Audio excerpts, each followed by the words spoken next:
जय गुरु जी संगत जी। गुरु जी के चरणों में कोट कोट नमन और सारी संगत को जय गुरु जी। मैं यहाँ दिल्ली में अंपायर स्टेट के पास ही रहता हूँ। मैं अपनी जर्नी गुरु जी के साथ जो मेरी जर्नी शुरू हुई है, गुरु जी ने हमें अपने चरणों में बुलाया, उसके बारे में आपको बताना चाहता हूँ। हम सिख परिवार से गुरु ग्रंथ साहब जी और गुरु नानक जी को मानने वाले हैं।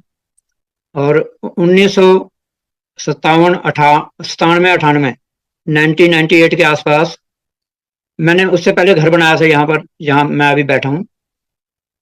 तो हाई हाई ब्लड प्रेशर के कारण मेरी दोनों आंखों की रोशनी चली गई। क्लॉडिंग इतनी हो गई कि दिखना बंद हो गया मुझे, और मैं बड़ा परेशान रहा। एम्स में कोई जान पहचान के डॉक्टर थे, उन्होंने बहुत मदद की मेरी। लेजर भी 2-3 बार, पर फर्क कोई नहीं पड़ा। बाद में डॉक्टरों ने बताया कि ऑपरेट करना पड़ेगा दोनों आंखों को, तब जाके ब्लड साफ होगा। और उन्हीं दिनों जैसे गुरुजी ने हम पे मेहर करनी थी, गुरुजी के परिवार की दो बच्चियां जो गुरुजी की भतीजियां हैं, गुरुजी के पास अंपायर स्टेट में ही रहती थी। और वो यहाँ हमारे घर अपने पंजाबी सूट से लाने के लिए आंटी के पास आती थी। मेरी आंटी पंजाबी सूट बनाती हैं, तो वो आती थी। सुधा जी भी जो अंपायर स्टेट में ओनर हैं, जहाँ छोटा मंदिर कहलाता है, वो उनके कपड़े भी ये सीती थी। बच्चियां तो गुरुजी उनको रोज ही भेज देते थे यहाँ पर। तो उन्होंने बात करी आंटी, एक दिन आंटी ज्यादा ही दुखी हो रही थी, तो बच्चियों ने पूछा कि आंटी क्या हुआ आपको। तो बोली ऐसे ऐसे आपके अंकल की आंखें खराब हैं, और वो इलाज भी चल रहा है लेकिन कोई फर्क नहीं पड़ रहा। जैसे बच्चियों ने बताया कि हमारे यहाँ गुरुजी, हमारे चाचा जी हैं वैसे तो, लेकिन हम गुरुजी कहते हैं। तो वहाँ आइए, सब लोग वहाँ आते हैं, ठीक होके चले जाते हैं। तो जब हम लोग इस बात को, गुरुओं को मानते नहीं थे जो बाहरी गुरु हैं, तो उन्होंने बहुत कहा, हमसे 2-3 बार कहा गुरुजी प्रसाद देते हैं और ठीक हो जाएंगे बिल्कुल। तो मैंने सोचा, मैंने गुरुजी ने जैसे हमें बुलाना था, बच्चियों की बात हमने उस समय तो नहीं मानी। सोचा, मैंने कहा दिल्ली में क्या पूरे भारत में बहुत सारे गुरु हैं जिनको पता नहीं क्या क्या कर रहे हैं वो। तो मन नहीं माना उस समय, क्योंकि गुरु ग्रंथ साहब और गुरु नानक जी को मानते थे हम लोग। तो पहले मना कर दिया, 2-3 बार हम नहीं गए। फिर एक दिन बच्चियों ने बार बार जब कहा कि आप आओ हमारे पास, और एक दिन गुरु जी के माता जी भी घर पे आए, बच्चियों के साथ आए। उन्होंने भी बात की, जहां मैं बैठा हूँ यहीं आके बैठे थे गुरु जी के माता जी, और उन्होंने भी आंटी को कुछ कहा। तो दूसरे दिन हमने, पहले हमने कहा ठीक है आएंगे हम। पहले मैंने अपने तीनों बच्चों को भेजा। मेरे 3 बच्चे हैं, 2 बेटे और एक बेटी है। तो मैंने कहा आप देखो जाके वहाँ क्या होता है, गुरु जी की संगत में जाइए और देख के बताइए वहाँ क्या होता है। बच्चे गए, तीनों बच्चे गए, जाके गुरु जी को मत्था टेका। गुरु जी बोले हाँ, तो तेरे मम्मी पापा नहीं आए? बच्चे बोले नहीं जी। अच्छा, कल नू लेके आए उन्होंने। गुरु जी से इतना कहा, बच्चे बोले ठीक है जी। अब बच्चों को बोले बैठो, लंगर छक के जाना। बच्चों से बात की गुरु जी ने, और उनको जैसे लंगर हो गया, जब पहले लंगर लेके हाथ धो के गुरु जी के पास आज्ञा लेने के लिए आना होता था घर के लिए। तो बच्चे जब आके आज्ञा लेने लगे गुरु जी से, गुरु जी ने फिर कहा कि बेटा कल को मम्मी पापा को लेके आना। अब गुरु जी जो उनके ड्राइवर हैं, अंपायर स्टेट में तो उनको छोटू कहते हैं, लेकिन जोगा सिंह नाम है उनका। तो उसको बुलाया और बोले जा इन बच्चों ने ना घर छड़ गया, गड्डी से घर छड़ गया। अब गुरु जी की कृपा से वो बच्चे गाड़ी में बैठे और उनको वहां हमारे घर के पास वो छोड़ के चले गए। जब बच्चे घर पे, मैंने पूछा बेटा क्या है, बोले जो तो वहाँ शब्द गुरबानी चलती है और गुरु जी हाथों से प्रसाद देते हैं अपने हाथ से। उन दिनों में गुरु जी खुद हाथ से प्रसाद देते थे, और हर रोज संगत होती थी, हर रोज संगत होती थी, कोई दिन खाली नहीं जाता। तो कह रहे वहाँ अच्छा ठीक है, सबके लंगर होता है, उसके बाद लंगर के बाद लंगर लेके गुरु जी से आज्ञा लेनी होती है और घर आ जाते हैं। तो आप मानोगे ना संगत जी, जहाँ कहीं जाने को जी नहीं कर रहा था, दूसरे दिन हम 5 बजे तैयार होके सब पांचों लोग बैठ के घर पे, कि अब गुरु जी के पास आज जाना है। मतलब मन अपने आप ही आने लगा मन में कि जाना है गुरु जी के पास, क्योंकि गुरु जी ने बुलाया, बुलावा था गुरु जी का। तो हम लोग 6 बजे के आसपास वहां चल पड़े। और बीच में हम जहाँ से चलते हैं घर से, पैदल का ही रास्ता है अंपायर स्टेट तक, बीच में एक शिव मंदिर है, वहां पहुंचे हम लोग। तो गुरुजी ने जो अपना ड्राइवर थे उनको गाड़ी लेके भिजवाया था। रास्ते में मिला हमें कि चलो अंकल जी, गुरुजी ने गड्डी भेजी है, आप बैठ जाओ। मैंने कहा छोटू आप चलो, गुरुजी के पास, जब महापुरुषों के पास गाड़ियों में बैठ के नहीं जाते हम, तो पैदल आ जाएंगे, आप चलो। अब वो चला गया, कहने 2-3 बार कहने पे चला गया। अब हम, ये मुझे पकड़ के ले गए, और जैसे गुरु जी के दरबार में हम एंट्री किए अंपायर स्टेट में। तो आप मानिएगा नहीं, इतना मन में अंधकार था, दिमाग बिल्कुल ठीक नहीं था, दुखों का जो एकदम अंधकार था। वो गुरुजी के दर्शन देखते, सामने बैठे हुए हैं गुरुजी, और इतना प्यारा उनका स्वरूप था कि आप मानोगे नहीं, जैसे रोशनियां निकल रही हों। तो जैसे मेरे सिर से ऐसे निकल गया, जैसे जहाज, एक तेज जहाज निकलता है, ऐसे मेरे दिमाग का पर्दा, जैसे कोई पर्दा अंधकार का फट गया हो। अब एकदम से अच्छा लगा, मतलब बिल्कुल शांत हो गया मन। और जाके मत्था टेका गुरु जी को। गुरु जी बोले, हाँ जी सरदार जी, टेलीफोन डिपार्टमेंट में जो काम करते हो? मैं कहा हाँ जी गुरु जी। गुरु जी बोले, जाओ कल्याण हो गया, बैठ जाओ। अब हम बैठ गए, संगत में बैठ गए। जैसे फिर थोड़ी देर बाद चाय प्रसाद वगैरह आया, गुरु जी ने फिर मुझे बुलाया और बोले, सरदार जी ऐसे बैठो। मैं बैठ के बोले, महरौली जाना, महरौली। और हमारे पास एक कस्बा है छोटा सा, जहाँ सामान पहले वहीं मिलता था। सुल्तानपुर में इतनी दुकानें वगैरह नहीं होती थी। गुरु जी बोले, महरौली तू एक अंगूठे कड़ा बनवाओ, कड़ा 2.25 तोले पुराने चांदी, शुद्ध चांदी का कड़ा बनवाओ, और जोड़ नहीं होना चाहिए ਉਹਦੇ ਚ। मैं कहा ठीक है गुरु जी। हम दोनों, मैं और आंटी, वहां महरौली गए। 2-3 सुनारों से हमने बात की, कोई भी जो बिना जोड़ का कड़ा बनाने को तैयार नहीं हुआ। फिर एक सुनार मान गया अंत में, बोला जी मैं बिना जोड़ का बना दूंगा, और शुद्ध चांदी का बनाऊंगा, 2.25 तोले पुराने।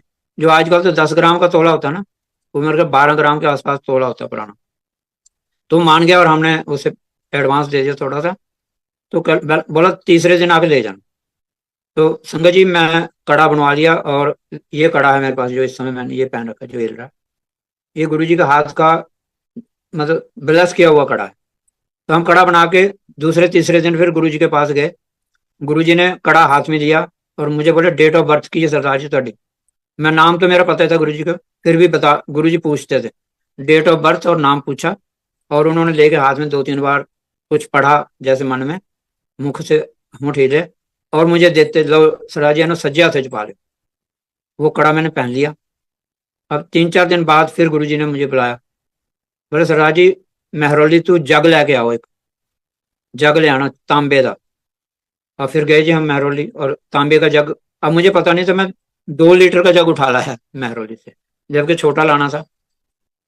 अब ले आया तांबे का जग, गुरु जी को दिया, तो बोले सराज तो बहुत बड़ा लिया, छोटा लिया सी। मैं कहा गुरु जी पता नहीं सी। अच्छा कोई गल नहीं, जितना पी सकते हो पी लेना, बाकी स्नान करते टाइम वो पा लेना।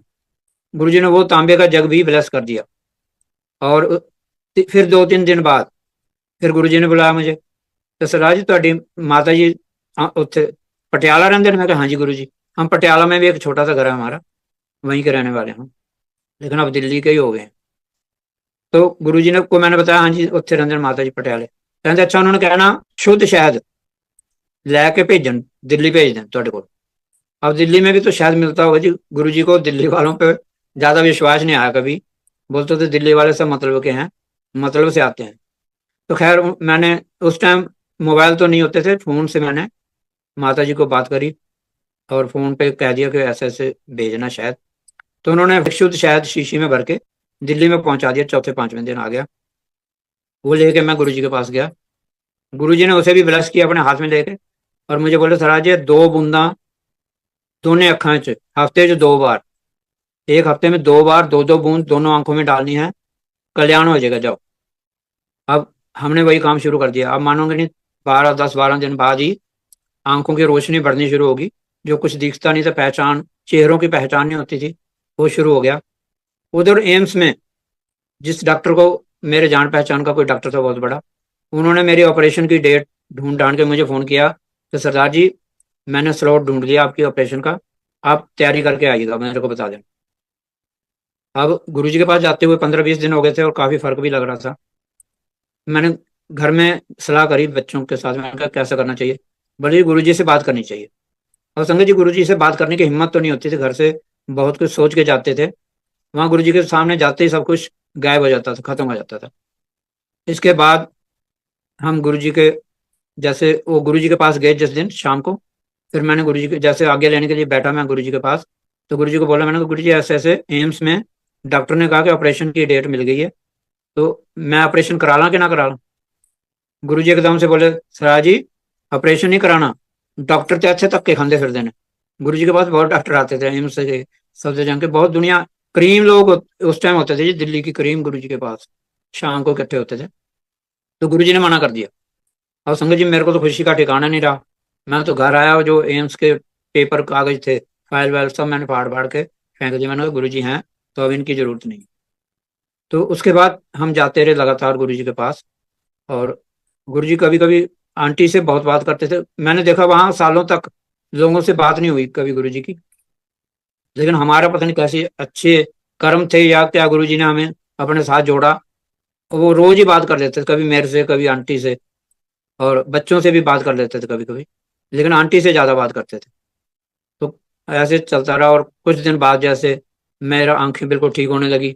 गुरुजी अपने, जो गुरुजी के पास प्रसाद वगैरह आता था पंजाब से, लोग पंजीरी और गुरुजी के लिए अचार और पता नहीं क्या क्या मुरब्बे क्या क्या बना के गुरुजी के लिए लाते थे। गुरुजी ने एक या दो चम्मच खानी उसमें से, और चार चार पांच पांच किलो पंजीरी आंटी को दे देनी। या ये मेरी आंटी जाती थी गुरुजी के वहां, जैसे एम्पायर स्टेट में कपड़ों के लिए गई काम से, तो इसको पकड़ा देनी, जब सरदार जी ने दे दो खा लेने। मतलब बहुत कुछ गुरुजी पता नहीं हम पे कैसी मेहर करते रहते थे।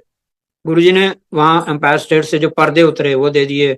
आपको पता है गुरुजी चार चार लोगों को लंगर एक जगह खिलाते थे। और ये एक बहुत बड़ी बात है कि हमें ऊंच नीच का भेदभाव मिटाने के लिए उन्होंने ये लंगर की परंपरा चलाई थी, चार लोगों को एक साथ।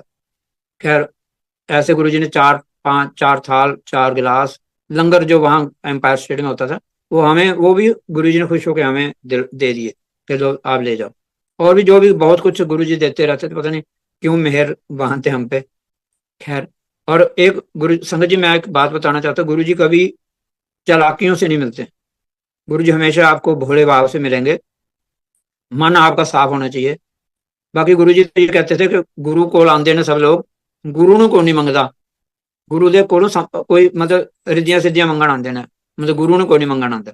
तो हम गुरु जी को वाकई में हम नहीं मांगते। हम अपने फायदे की चीजें मांगते हैं जो हमारे लिए गुरु जी देते हैं, जिसको जो अच्छा समझ के देते हैं, और नहीं देते तो समझिए हमारे लिए जहर है। हमारी डिमांड तो कभी खत्म नहीं होती है। फिर भी हम जाते रहे गुरु जी के पास लगातार। उधर क्या हुआ, बड़ा मंदिर बन के तैयार हो गया। बीच में मेरी ट्रेनिंग भी, दो तीन ट्रेनिंग होगी। गुरु जी जब ट्रेनिंग में था मैं, तो बच्चों से पूछते थे पापा कहाँ, उनका पता आ नहीं रहे वो, तो बच्चे बताते थे ट्रेनिंग पे है। तो बच्चों से पूछते थे कि कादी ट्रेनिंग कर रहे हैं। तो खैर मैं टेलीफोन डिपार्टमेंट कम्युनिकेशन में था, तो मेरी जेई की ट्रेनिंग थी, जेई की। और उसके बाद मैं पटियाला और जबलपुर वगैरह दो तीन जगह गया। और आप मानेंगे नहीं, बहुत सख्त ट्रेनिंग होती है, जिसमें 32 के आसपास सब्जेक्ट होते हैं। मेरे जैसा अनपढ़ आदमी गुरु जी का स्वरूप जेब में रखता था, और हर ट्रेनिंग में बिल्कुल ठीक ठाक पास हो गया। और आंखें भी देखिए, आंखें खराब होने के बावजूद भी ट्रेनिंगें हुई, एग्जाम हुए, और सब गुरु जी ने कृपा करके ठीक ठाक कर दी। उधर जब बड़ा मंदिर तैयार हो गया, तो हम बच्चे गर्मियों की छुट्टियों में दादी के पास पटियाला गए हुए थे, तीनों बच्चे। हम दो लोग घर पे थे। हम गुरु जी के पास जा रहे थे, रास्ते में वही शिव मंदिर के आसपास ही आंटी बोली, कहती ਹੁਣ ਤੇ ਵੱਡਾ ਮੰਦਿਰ ਤਿਆਰ ਹੋ ਗਿਆ ਤੇ ਅਸੀਂ ਕਿੱਦਾਂ ਜਾਵਾਂਗੇ रात ਨੂੰ। क्योंकि गुरु जी रात को ही संगत लेके जाते थे वहाँ, क्योंकि गाड़ियों वाले संगत थी गुरु जी के पास। हाँ, मैं एक और बात बताना चाहता हूँ। जब हम गुरु जी की संगत को देखा शुरू में, तो हमें बड़ा अजीब लगा कि ये तो बड़े बड़े लोगों के गुरु जी हैं, जिनके पास गाड़ियां हैं और पैसे वाले हैं। लेकिन आप मानिएगा, गुरु जी ने हमें सबसे ज्यादा प्यार दिया। रोज बात करते थे, जाओ सरदार जी कल्याण हो गया, जाओ मौज करो। छुट्टी लेते वक्त जरूर गुरु जी एक बार कह देते थे, जाओ सरदार जी छुट्टी, मौज करो, जाओ ऐश करो। ये गुरु जी हमसे हमेशा बोलते थे। और आज गुरु जी की कृपा से मौज ही मौज है और ऐश ही ऐश है। और जब ये बात कर रही थी कि बड़े मंदिर कैसे जाएंगे, गाड़ी तो है नहीं, मैंने कोई बात नहीं, दिन में हम ऑटो से या बस में बैठ के भाटी मैन से चले जाएंगे और गुरु जी के मंदिर के दर्शन कर लेंगे। तो बोले नहीं, मुझे दिन में तो कर लूंगी मैं, मुझे रात में जो गुरु जी के साथ संगत होती है वहां पर, वो देखने का मन है। मैंने कहा कोई बात नहीं, जब चलेंगे कभी ना कभी चले जाएंगे। तो हम बड़े मंदिर पहुंच गए जी, बातें करते करते बड़े मंदिर पहुंचे। और जैसे गुरु जी को मत्था टेका, वो रास्ते में क्या बात हुई हम तो भूल भाल गए। वहां सब बात हो जाता था जी। और जैसे बैठ के थोड़ी देर चाय प्रसाद हुआ, उसके बाद गुरु जी ने प्रसाद दिया हाथ से। तीन तीन चार चार बार प्रसाद दे देते थे गुरु जी। गुरु जी के एक हाथ से प्रसाद दिया हुआ हमारे दोनों हाथों में नहीं आता था, इतना ज्यादा प्रसाद आ जाता था। खैर, गुरु जी ने चाय प्रसाद के बाद प्रसाद दिया, लंगर हुआ, हमने लंगर ले लिया। उस टाइम लंगर लेने के बाद बाहर हाथ धो के फिर आके गुरु जी से आज्ञा लेनी होती थी। तो मैंने पहले लंगर ले लिया, क्योंकि चार अलग लोगों में मैं बैठा हुआ था। मैं पहले लंगर ले लिया और जाके हाथ धो के आया। और गुरु जी को मत्था टेक के आगे लेने लगा। तो गुरु जी बोले बैठो सरदार जी, अच्छे बैठो को। अब गुरु जी ने मुझे बैठा लिया। फिर बोले आंटी कहाँ है? मैंने कहा ये आ रही है, अभी हाथ धो के आ रही है। अच्छा उन्होंने भी बुला लो। अब ये भी आ गई हाथ धो के, आज्ञा लेने लगी। तो मेरे को मैंने इसे भी बैठा लिया अपने पास। गुरुजी ने दोनों को बैठा लिया। तो गुरुजी ने फिर एक बत्रा जी हैं, नोएडा से आते हैं, उनको आवाज लगाई, बत्रा इधर आ। बत्रा जी को बोला कि आप इनको लेके मंदिर चलो बत्रा जी। अब बत्रा जी ने तो लंगर ले लिया था, लेकिन उनकी आंटी ने लंगर नहीं लिया था। फिर भी वो दोनों हमें बैठा के अपनी गाड़ी में और भाटी माइंस की तरफ चल पड़े। संगत जी जैसे आजकल ये भाटी माइंस की तरफ जाते हैं, और बिल्कुल आजकल अच्छी सड़कें हैं, उस टाइम एक सिंगल रोड होती थी और बिल्कुल अंधेरी, कोई लाइट का प्रबंध नहीं था, कुछ नहीं था। और हम जा रहे हैं अंधेरे में। मैं इससे कह रहा, मैंने कहा आज तो गुरुजी ने कहाँ 11 10:30 11 बजे कहाँ भेज दिया। और वो बात जो हम रास्ते में कर रहे थे, गुरुजी तो जान ही जान थे। तो हमें वो मतलब भूल भाल गई थी गुरुजी के पास बैठे हुए। तो हम पहुंचे मंदिर। मंदिर पहुंच गए और जाके उन्होंने बत्रा जी ने दरवाजा खटखटाया। तो गेट के पास ही उन दिनों आजकल की तरह हजारों सेवादार नहीं थे जी। 3 लोग थे, 3 परिवार, 2 या 3 परिवार वहां की सारी देखभाल करते थे, पेड़ पौधे और सब चीज की। और वही सेवादार थे मेन। उन्होंने दरवाजा खोला और बत्रा जी ने बोला गुरु जी ने आंटी अंकल ने मंदिर दिखाने वास्ते भेजा है।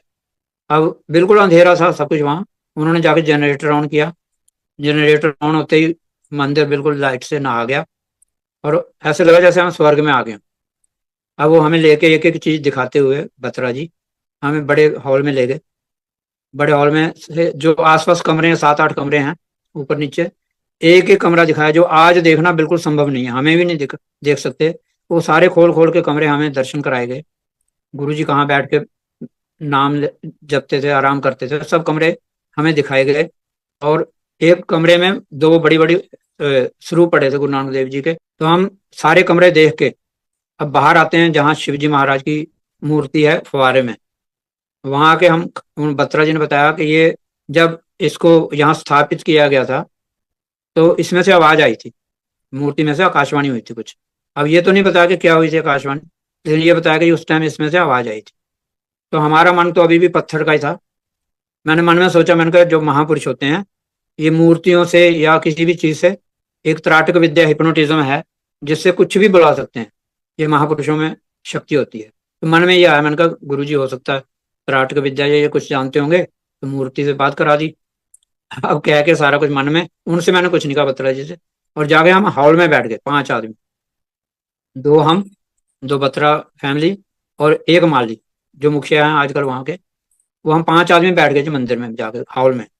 अब जैसे हॉल में बैठे, अगर जिन्होंने मंदिर देख रखा है, पहले लंगर हॉल नीचे होता था ग्राउंड में। उधर एक आजकल नंदी रखा हुआ और एक गोलक रखी हुई है आजकल। तो गुरुजी ने उस साइड से, गुरुजी ने कम हॉल में प्रवेश किया। गुरुजी के साथ 20 25 लोग और थे संगत। जो हॉल में आते ही हम खड़े हो गए 5 आदमी। और हॉल में गेट के अंदर आते ही गुरुजी बोले हाँ आंटी किद्दां लग्या मंदिर, तू कहती सी ना मंदिर किद्दां देखा। अब हम तो हैरान हो गए, गुरु ये तो हाथ जोड़ के कहने लगे गुरु जी बहुत अच्छा लगा, आपने बड़ी मेहर की है। तो अच्छा बैठ जाओ, सारे बैठ जाओ। हम बैठ गए। अब गुरु जी अपने सिंहासन पे बैठ गए। तो बैठ के फिर उसके बाद गुरु जी ने वहाँ जो संगत अपने साथ प्रसाद लाई थी, बहुत सारा प्रसाद लाई थी जो गुरु जी ने हमें दिया। 2 3 डब्बों में था और खाने के लिए इसके दोनों पल्लू ये चुन्नी में भर गई इसकी चुन्नी प्रसाद से। और उसके बाद गुरु जी ने 2 सेवादारों को बुलाया। उन दिनों जोशी अंकल और एक और अंकल थे जिनको गुरुजी ने कहा जो मेरे कमरे च ना गुरु नानक जी का स्वरूप पे है वो लै आओ चक के। उठा के लाए और मुझे गुरुजी बोले ए लै ए तुसी अपने घर लै जाओ, जिथे तुम सौंदे हो अपने बेडरूम बेड के उपर लगा लेना इन्हों फोटो स्वरूप न। आ स्वरूप देख के मेरे तो आंखें खुली की खुली रह गई। मैंने कहा इतना बड़ा स्वरूप जाएगा कैसे। अब गुरु जी ने दूसरे बत्रा जो उन्हीं के बड़े भाई थे जो हमें लाए थे, उनको बोला बत्रा तेरे को सीलो गड्डी है। बत्रा जी बोले हाँ जी गुरु जी मेरे को सीलो गड्डी। अच्छा सरदार जी ने आंटी ने लैके घर छड़ के आओ, स्वरूप भी लै जाना नाल। अब हम जब विदा लेके गुरु जी से मत्था टेक के बाहर आए, आंटी के पास तो प्रसाद ही उठाया नहीं जा रहा था। और जब गाड़ी की तरफ हम बढ़े 2 आदमी स्वरूप उठा के, तो गाड़ी के छत पे तो कैरियर नहीं था, दरवाजों में आ नहीं रही थी ये बिल्कुल, किसी तरह से अंदर नहीं, गाड़ी में नहीं आ रही थी। तो फिर सोचा क्या करें, अब ले तो जाना है। तो मैंने बत्रा जी को बोला, मैंने कहा इसकी डिग्गी खोलो, उसमें रख के देखते हैं, मैं पकड़ के बैठ जाऊंगा और आप गाड़ी चला के ले जाना। अब एक दो बार रखा, हमने गाड़ी में रखने की कोशिश की, नहीं आया। तब मन में आया, मैंने कहा गुरु जी स्वरूप दे दिया तो चाहे सिर पे उठा के ले जाना पड़े मैं ले जाऊंगा, लेकिन आप कैसे, ठीक है। अब थोड़ी देर में फिर दिमाग में आया, मैंने कहा पता जी से तिरछा और रख के एक बार थोड़ा और कोशिश करते हैं। अब रखा तो आप मानोगे नहीं, वही डिग्गी में ये मतलब स्वरूप बिल्कुल ठीक आ गया। और मैंने अपने जूते आंटी को पकड़ा दिया, आगे मैंने कहा आप लेके जाओ चलो, और मैं पीछे बैठ जाता हूँ। मैं ये स्वरूप पकड़ के गाड़ी में पीछे डिग्गी में बैठ गया। अब वो आराम से चलाते हुए गाड़ी, और सुल्तानपुर के जैसे अभी आजकल तो एम्पायर स्टेट के पास मेट्रो बन गई है, उन दिनों कुछ नहीं था। तो मैंने बत्रा जी को बोला, मैंने कहा बत्रा जी आपने नोएडा जाना है, आप जाइए और ये स्वरूप मैं और आंटी उठा के ले जाएं। कह रहे नहीं नहीं नहीं गुरु जी उठ बैठे देख रहे हैं सब कुछ, हमें तो फिर डांट पड़ेगी। तो फिर वो घर की गली में जहाँ तक गाड़ी आ सकती थी वो छोड़ के गया हमें। और संगत जी 4 बजे के आसपास ऐसा हुआ जैसे लाखों सूरज निकल आते हैं, रोशनी ही रोशनी। और मैं चल के कमरे की तरफ जा रहा हूँ, कमरा है जहाँ की तरफ मैं जा रहा हूँ, और उसमें से रोशनियां निकल रही हैं जैसे हजारों सूरजों की रोशनियां। अब मैं आंखें चुंधिया रही हैं फिर भी आगे आगे बढ़ रहा हूँ, तो एक कमरे के बाहर द्वार के पास खड़ा हो गया, और अंदर गुरुजी बैठे हुए हैं। बिल्कुल लाल चोला पहन रखा है, लाल ही सोफे का रंग है जिसपे बैठे हुए हैं। और जो टेबल क्लॉथ है वो भी बिल्कुल लाल, उस पे 4 ग्रंथ बड़े बड़े, 3 ग्रंथ तो टेबल पे पड़े हुए हैं लाल जिल्द वाले, और एक खुला हुआ ग्रंथ उनकी थाई पे पड़ा हुआ। गुरुजी के थाई पे खुला हुआ ग्रंथ रखा है, और गुरुजी मुझे इशारा कर रहे हैं, कह रहे आ जाओ सरदार जी आ जाओ, लंगे आओ, ऐ कोई त्राटक विद्या नहीं हैगी। तो गुरुजी ने उसी टाइम मेरा जो दिमाग में जो एक पत्थर दिल में आ गई थी कि गुरुजी त्राटक विद्या जानते हैं, तो उन उस दृश्य को देख के जो बिल्कुल एक स्वर्ग का दृश्य था, उनके 4 ग्रंथ पड़े हुए थे, मैं समझ गया गुरुजी 4 वेद के ज्ञाता हैं और खुद पार ब्रह्म है। तो गुरुजी ने वो जो मेरे मन में शंका थी वो उसी दिन मिटा दी, और मैं गुरुजी को जो मतलब अभी भी मन में कुछ था तो बिल्कुल क्लियर हो गया कि गुरुजी तो महा साक्षात पार ब्रह्म है। तो गुरुजी ऐसे कुछ ना कुछ बातें करते रहते थे। जैसे एक बार मेरी ट्रेनिंग में ऐसा वो, मैं जब 2002 में 2002 में मैं पटियाला में जो ट्रेनिंग कर रहा था राजपुरा में, तो वहाँ आपको पता खाने पीने को बहुत कुछ होता था। तो हर एक आदमी का जो ट्रेनिंग थे हम लोग 50-60 आदमी, उनका 20 10 10 20 20 किलो वजन बढ़ गया। और वो वजन बढ़ने की वजह से जैसे मैं घर आया तो 2002 के आसपास मुझे प्रॉब्लम आई हार्ट की। हार्ट की प्रॉब्लम आई तो एक पहला दौरा पड़ा, तो डॉक्टरों ने कहा टीएमटी कराना पड़ेगा। अब टीएमटी तो आपको पता है जो चेस्ट के बाल हटा के तब वो टेस्ट करते हैं, साइकिल एक साइकिलिंग कराते हैं। तो टीएमटी टेस्ट के लिए बुलाया, तो जैसे उन्होंने मुझे कहा कि अब आपको ये हटाने पड़ेंगे केस, तो मैंने मना कर दिया, मैंने कहा भैया मुझे नहीं हटाना कुछ भी, आप छोड़ दो मुझे नहीं कराना। पहला दौरा पड़ा मैं टीएमटी नहीं कराया, और उसके बाद मैं दूसरा दौरा पड़ा तो मैं जबलपुर से उसके दूसरे दौरे के बाद जबलपुर चला गया, ट्रेनिंग करके आया। और जब ट्रेनिंग करके आया तो मैंने आंटी से बोला, मैंने कहा 2 दौरे हो गए हैं, अब तीसरे का पता नहीं कब पड़ेगा और क्या होगा। तो अब ऐसा करते हैं 5 जो हमारे ये हैं तख्त हैं, 5 तख्त, इनके दर्शन कर लेते हैं, उसके बाद कोई डर नहीं कुछ नहीं कोई बात। तो हम सब जगह घूमे आए, हेमकुंड साहब रह गया था, हेमकुंड हमारा तख्त नहीं है पर दर्शन करने जरूरी होते हैं, जाते हैं लोग सब।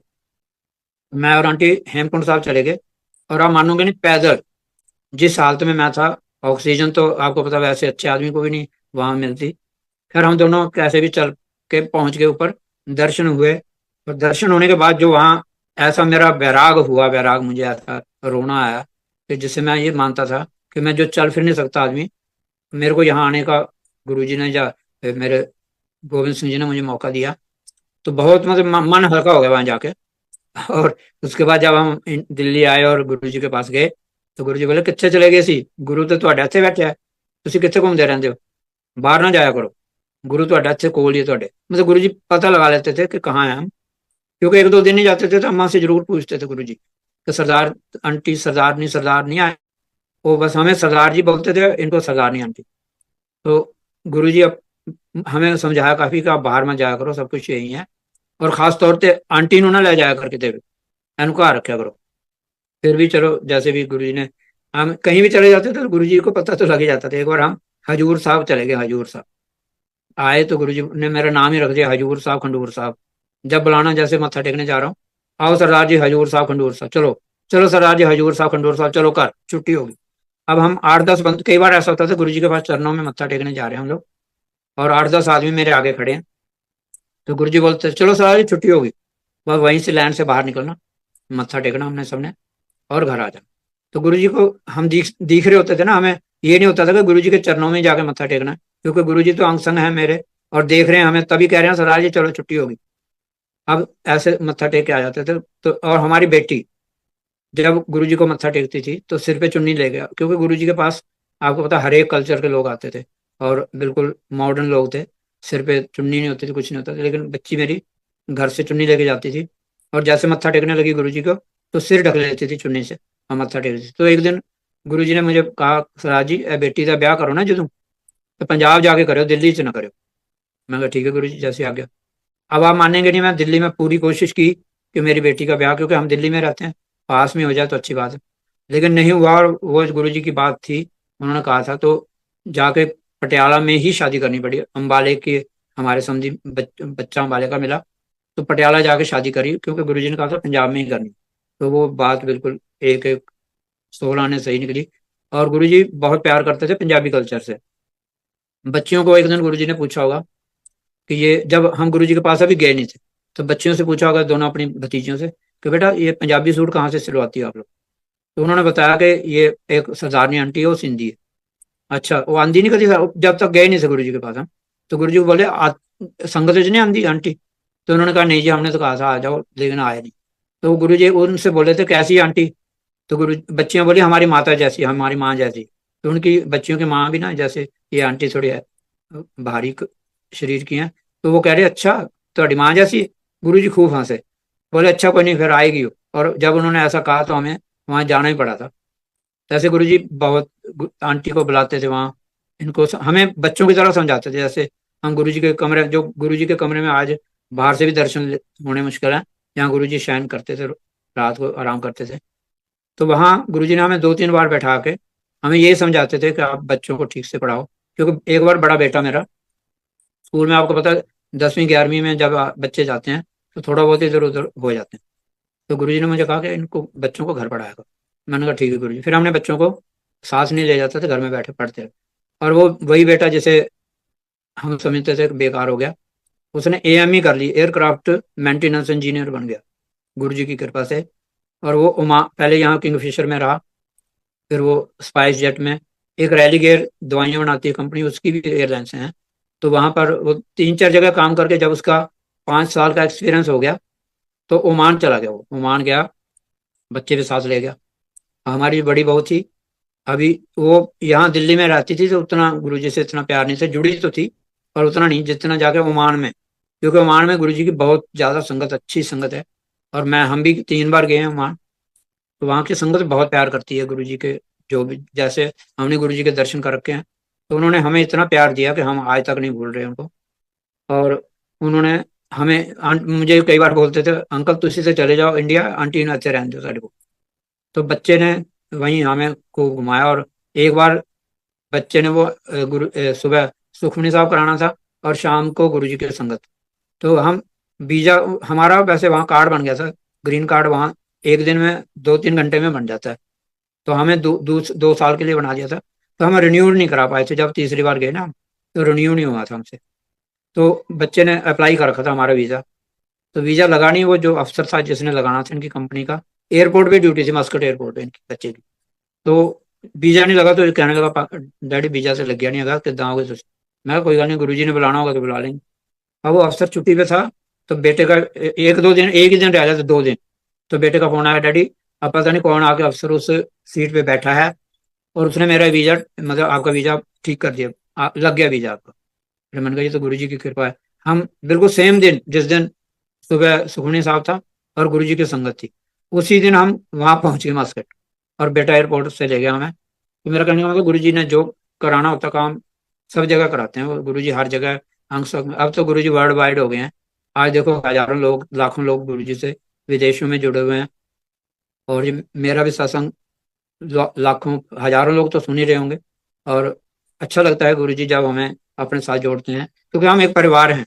गुरुजी ने यही हमें इसलिए जोड़ा कि हम परिवार में रहें। और गुरुजी वाकई वहाँ जब संगत में कोई, कई बार लोग ऐसे भी आ जाते थे, तो गुरुजी यही बोलते थे कि अपना दिमाग जोड़े का रिच रख के आया करो, क्योंकि गुरुजी को चालाकियां पसंद नहीं थी। आते थे गुरु जी के पास, जिन दिनों में हम गुरु जी के पास जाते थे।